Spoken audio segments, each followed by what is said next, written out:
Hello friends, একটা গুরুত্বপূর্ণ update নিয়ে হাজির হয়ে গেছি আপনাদেরকে। এর আগের একটি ভিডিওতে আপনারা যারা সকল পার্শ্ব শিক্ষক এসএসকে এমএসকে প্রত্যেকে রয়েছেন তাদেরকে জানিয়ে দিয়েছিলাম এপ্রিল মাসে যাদের রিটায়ারমেন্ট তাদের টার্মিনাল বেনিফিট কীভাবে পেতে হলে আপনারা অ্যাপ্লাই করবেন, কীভাবে আপনারা অ্যাপ্লাই করবেন, তার প্রসেস, কী ধরনের ডকুমেন্টস লাগবে, কোথায় কীভাবে কী করতে হবে সমস্তটা জানিয়ে দিয়েছি।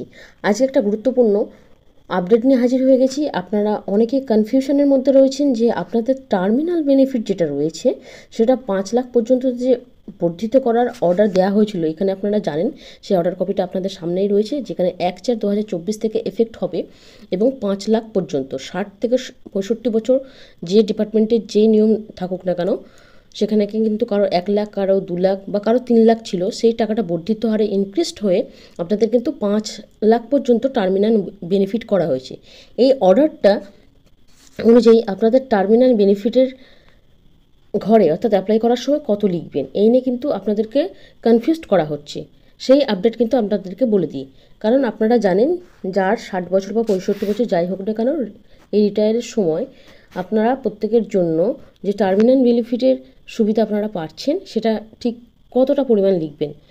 যে বার্তা দেওয়া হচ্ছে সেখানে কিন্তু দেখা যাচ্ছে যে অনেক জায়গাতে, অনেক জেলাতে, বিভিন্ন ডিপার্টমেন্ট থেকে যারা এ মাসে অ্যাপ্লাই করতে গেছেন তাদেরকে আপনাদের ডিপার্টমেন্টের আধিকারিকরা 1 লাখ বা 2 লাখ লিখতে বলছেন। অর্থাৎ কোনো কোনো ডিপার্টমেন্টে যাদের আগে ছিল টার্মিনাল বেনিফিট 2 লাখ তাদেরকে সেটা লিখতে বলা হয়েছে, যাদের ছিল 1 লাখ সেটা লিখতে বলা হয়েছে, যাদের 3 লাখ ছিল সেটাকে লিখতে বলা হয়েছে।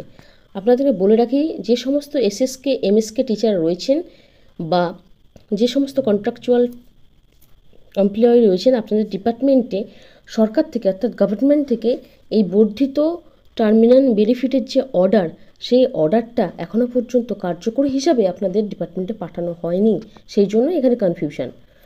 এমনও শোনা গেছে যে বিভিন্ন দপ্তরে আপনাদেরকে আগের যেটা রয়েছে বেনিফিট সেটাই লিখতে বলা হচ্ছে।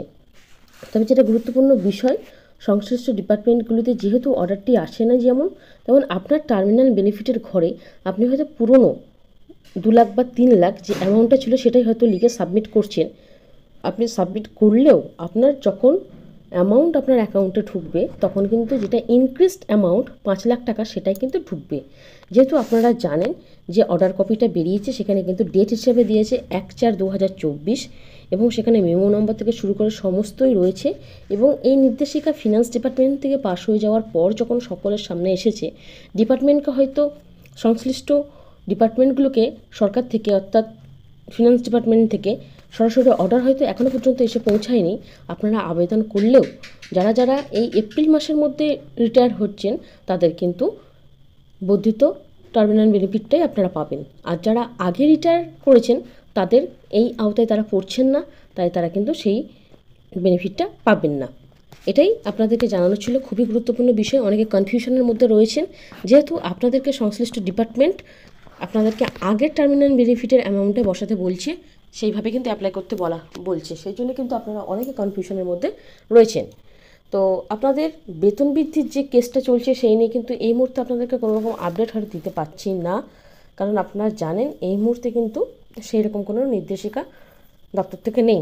তবে এই টার্মিনাল বেনিফিটের যে বিষয়টা আপনারা কিন্তু একদম নিশ্চিন্তে থাকতে পারেন। অর্থাৎ যেহেতু এপ্রিল থেকেই রয়েছে, তাই এই এপ্রিলে যারা রিটায়ার করছেন তারা অবশ্যই কিন্তু ইনক্রিজড অর্ডারের যে অ্যামাউন্ট সেটাই কিন্তু পাবেন। তা পরবর্তী ভিডিওতে এই নিয়ে আপনাদেরকে অনেক আপডেট আবার নিয়ে আসবো। আজকে এটাই জানানোর ছিল। আমাদের চ্যানেলের সাথে থাকুন, চ্যানেলে যদি নতুন হয়ে থাকুন চ্যানেলের সাথে যুক্ত হয়ে যান, আর প্রতিটা ভিডিও সবার আগে পাওয়ার জন্য অবশ্যই পাশে থাকা বেল আইকনটাকে ক্লিক করে দেবেন। ভিডিওটা দেখার জন্য ধন্যবাদ। পরবর্তী ভিডিওতে এই ধরনের আপডেট আরও পাবেন। আজকের মতো এইটুকু। ভিডিওটা দেখার জন্য ধন্যবাদ।